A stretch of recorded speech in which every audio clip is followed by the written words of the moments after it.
Mesdames et messieurs qui nous suivez, bonjour. Les constructions anarchiques, quelles en sont les causes, mais surtout les conséquences? C'est donc l'émission Calamité sur Proximité Web TV qui reçoit aujourd'hui Ghislain Ngonga. Ghislain Ngonga, c'est un journaliste au fait des questions environnementales. Ghislain Ngonga, bonjour.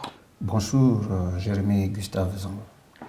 Alors, est-ce que vous pouvez d'abord nous dire qu'est-ce qui pousse les populations à s'installer anarchiquement? Sur ces questions d'habitat, notamment dans les grandes villes du Gabon, les torts sont partagés. D'un côté, les gouvernants d'antan qui n'ont pas, à mon humble avis, mis un accent particulier sur la viabilité de nos cités.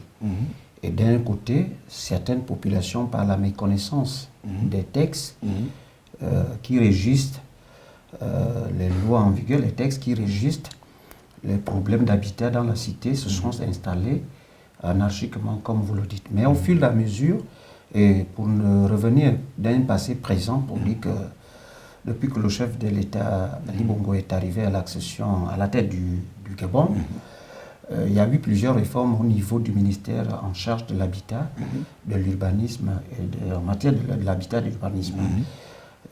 Si on faut parler de ces réformes, on parlera de la création d'une agence qui est dédiée pour les problèmes de construction. Comment l'appelle-t-on? L'ANUTCC, l'Agence nationale de topographie, qui est là pour mettre de l'ordre sur les problèmes de construction. Et depuis des temps, je peux dire que l'ensemble des populations ont déjà pris conscience de ne plus construire de façon anarchique actuellement. Les populations s'installent, comme vous l'avez dit, de manière anarchique, ça nous le reconnaissons, mais ont-elles le choix? Ils ont le choix puisque une cité n'est pas gérée par la population, la cité est gérée par l'État. C'est l'État qui régule la cité, c'est-à-dire pour construire dans la cité, encore moins, s'il faut même le dire, même dans nos villages. Même si tu es natif dans un village, il faut se redresser à l'habitat puisque la terre appartient à l'État. Et c'est l'État qui te donne une parcelle, qui te donne toutes les autorisations à pouvoir construire et limiter ta parcelle et avoir un terrain légalement reconnu par ce qu'on appelle le titre foncier.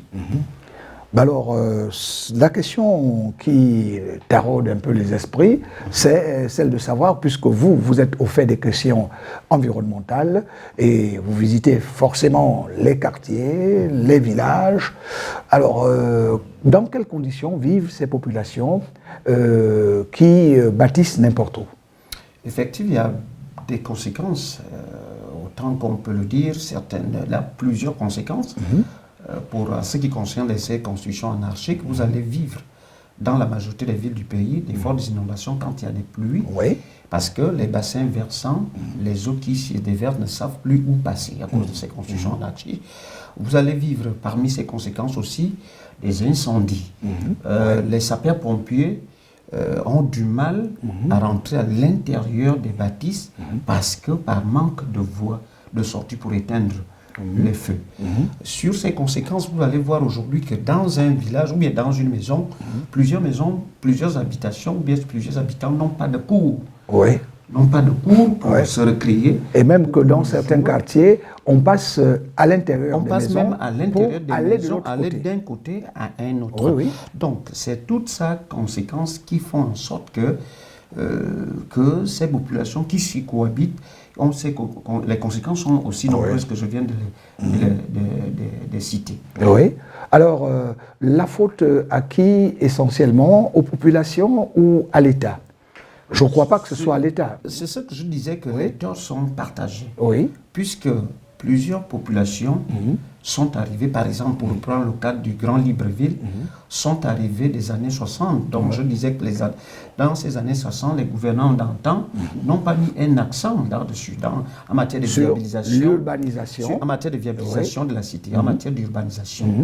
Et aussi, comme je disais, que par méconnaissance des textes de ces populations, c'est là où les torts sont partagés. Mais il devient actuellement, pour ainsi le dire, de casser, puisque Je disais dans un passé récent, je ne peux que parler l'année 2012, que le chef de l'État avait décidé un tant soit peu de déguerpir certaines populations, et ça avait fait un bémol pour certains qui n'avaient pas apprécié. Vous allez voir que dans certaines rues de Libreville, on cassait même certaines maisons qui venaient même déjà à bord des rues. Il fallait les casser pour respecter la dimension qui sépare entre une habitation et une rue. Au maximum, c'est à peu près 40 à 50 mètres.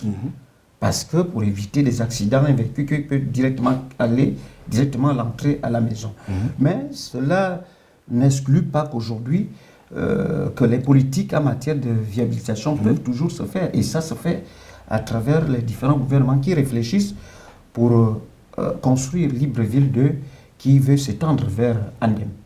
Est-ce que vous êtes sûr, Ghislain Ngonga, que lorsque vous parlez de viabilisation, le mot a son sens encore aujourd'hui?